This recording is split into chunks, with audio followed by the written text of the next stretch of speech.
Hello everyone, this is Shannon from That's So Po, and today I'm doing the Tea Time With Me tag, which was created by Olivia-Savannah at Olivia's Catastrophe, who also tagged me, and this tag is all about tea.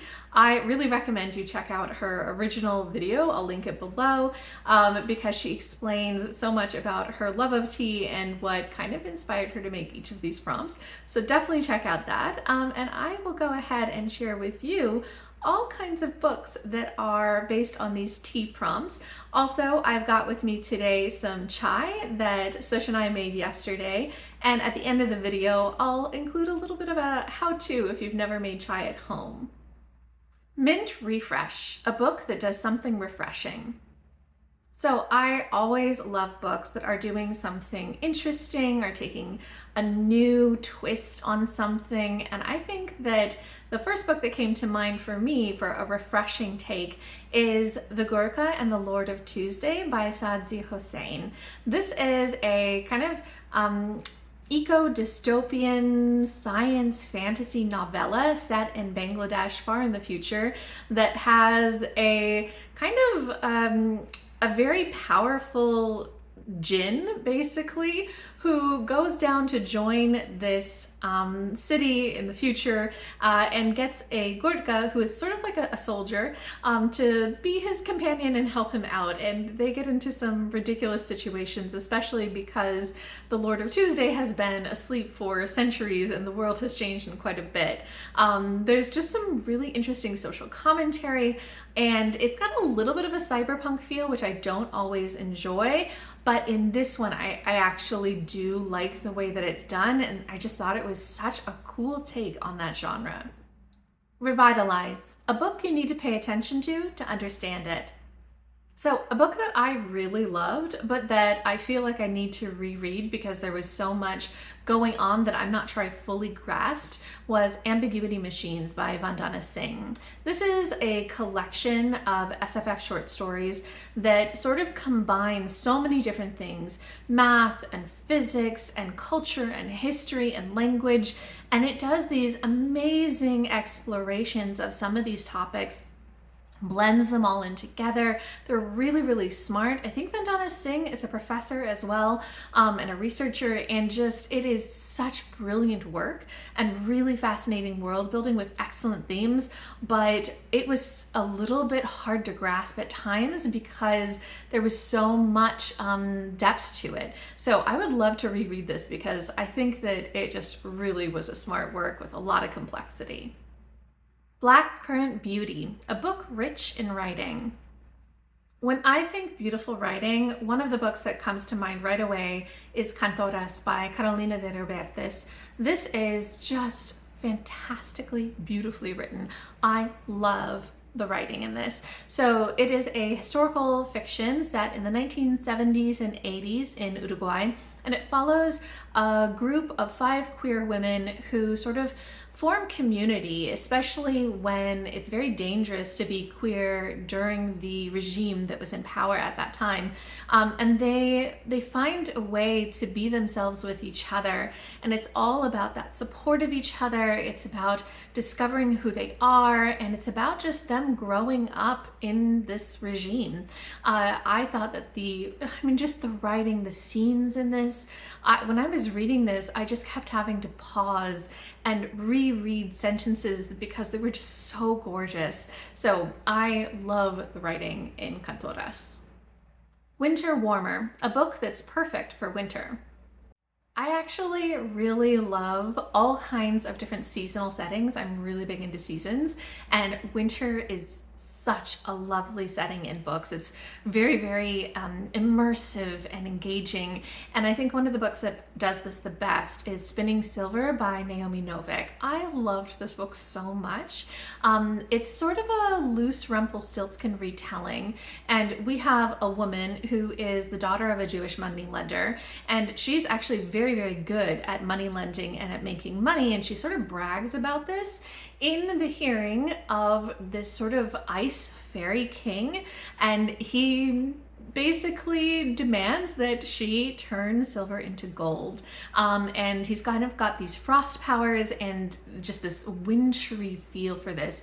This is sort of also this kind of Russian historical feel to the setting, and it feels so much like winter, so much cold, and it's really just such an immersive book for winter that I absolutely love. Lemon, Ginger, and Manuka Honey, an old favorite that brings you comfort. I had a little bit of a hard time narrowing this one down because there are so many books that bring me comfort. I love comfort reads, but when I'm looking for comfort reads, the two things that I pick up are romance or middle grade, and there's a middle grade that I have just been craving a reread of recently, and I wanted to talk about that one. So it's A Dash of Trouble by Anna Meriano, which is the first book in the Love, Sugar, Magic series. This is a contemporary fantasy middle grade about Leonora, who is this middle grade kid, and she kind of discovers that her family has baking magic. She is the youngest of many sisters, and she often feels left out, but when she discovers that there's baking magic, she decides that she wants to practice it in secret because nobody's letting her in on any of the info, and she maybe gets into a little bit of trouble and some of the magic goes awry. I love this story so much, this whole series. It's all about family and baking. There's recipes at the end, there's magic, but there's also all of this stuff about friendship and about how to deal with when you make mistakes. I mean, this is just the warmest hug. It is such comfort. I really love this series. Ginseng Matcha, a book full of things you don't usually like, but you loved it anyway. This made me think of Ring Shout by P. Djeli Clark, mainly because this is a horror novella that I adored. I am usually very much not into horror. I don't like things that are horrific. I like comfort. And if I do read horror, I tend to like gothic. I do actually quite like creepy atmospheres, but I don't like kind of more violent or things that are more horrific.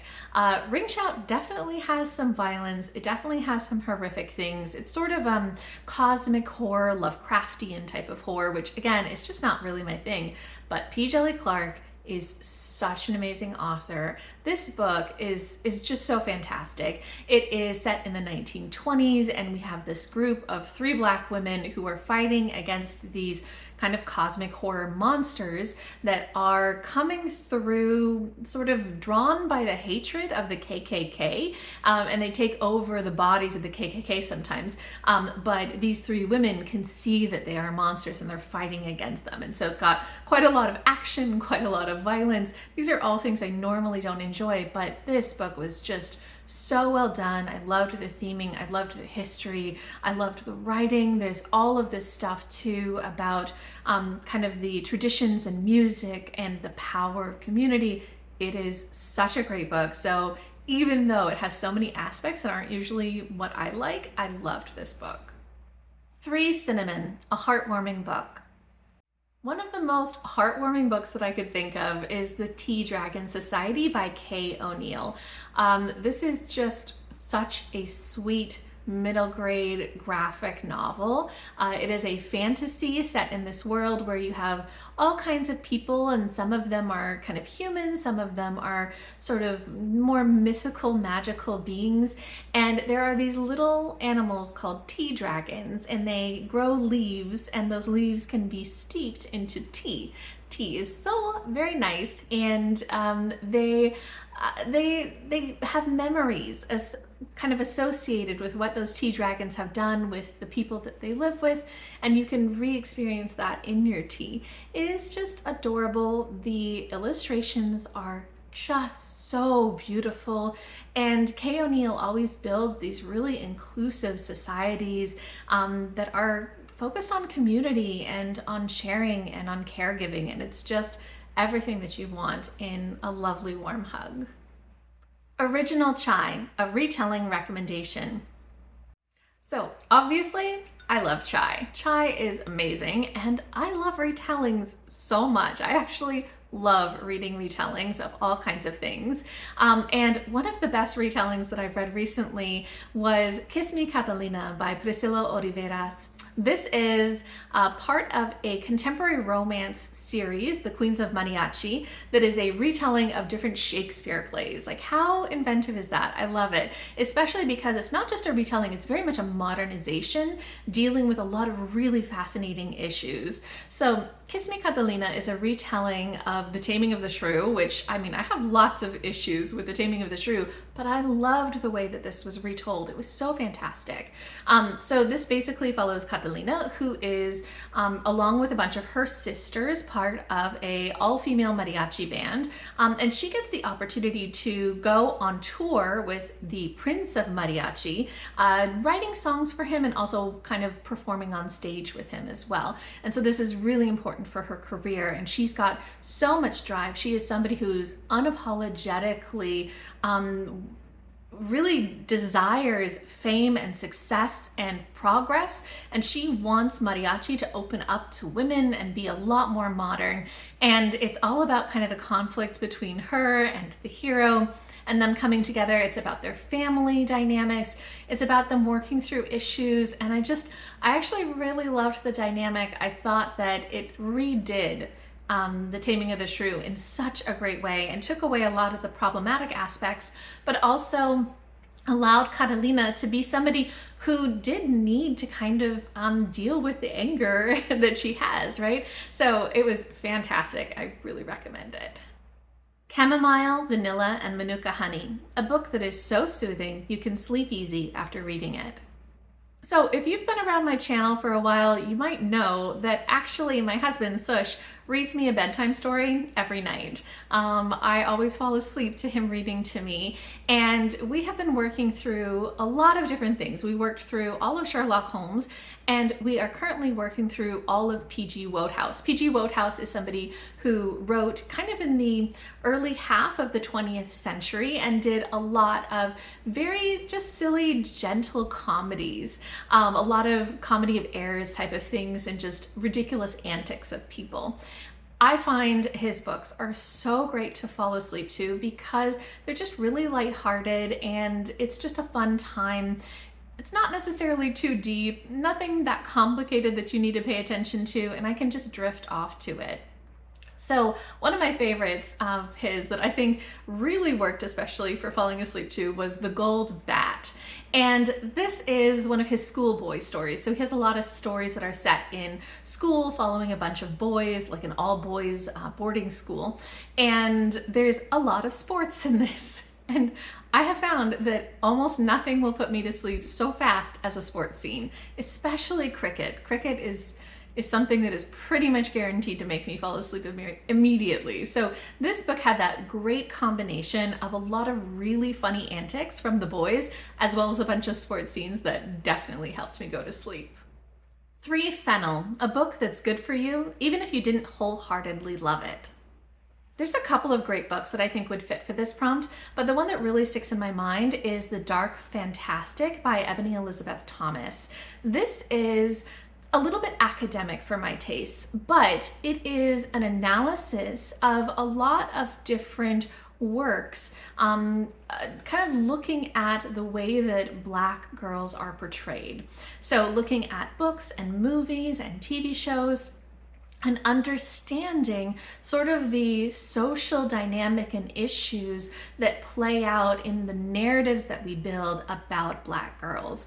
I think that if you're really into any sort of kind of area like genre fiction, it can be so helpful to read some of this nonfiction analyzing the way that we tell stories and what we're saying in those narratives to be more aware of kind of what we're doing with these stories and have a more critical lens. And so I think that even though I found this book at times was a little bit more in depth in the analysis of specific media, some of which I didn't know, and even though it was a little academic at times, the ideas in this were just so good and really have informed a lot of my thoughts when I go and I look at what I'm reading, what the authors are saying, maybe unintentionally. I think a lot of the times we will sort of unintentionally use the ideas that society has ingrained in us in the stories that we tell in ways that could be less than good. And so it just makes me more aware. And I love that this did that. So I really think this was an excellent book. Okay, so those are all of my answers to the Tea Time With Me tag. If you guys love tea, if you're interested in answering these questions, please do the tag. Let me know that you did it. I'm also going to specifically tag Kazen at Always Doing because I know she's a huge tea fan as well, and I'd love to see her answers. So I would love it if you guys left me any comments, any thoughts that you have, if you've read any of these books, if you have any different answers for any of the prompts, just leave them below, and I will leave you with some instructions for how to make homemade chai.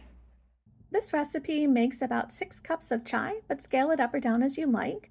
We use a tablespoon of ginger, 2 cloves, a small stick of cinnamon, and about 2 to 3 tablespoons of cardamom pods, as well as sugar and black tea. We use Brook Bond Red Label or Taj Mahal loose leaf tea, but you can use whatever black tea you prefer. Take your spices and crush them up just a little bit so that they can open up and seep into the tea. And make sure that your ginger is also chopped up or crushed. We just use a frozen one.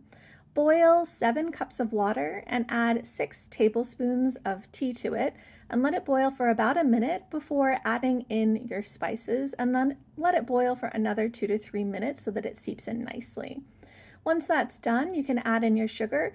We add in about a teaspoon per cup of chai, so this is 6 teaspoons total. And then strain out the chai so that you get all of the stuff out of it and you're just left with the tea. And add as much milk as you like. We like it pretty milky, but you can add as much as you like.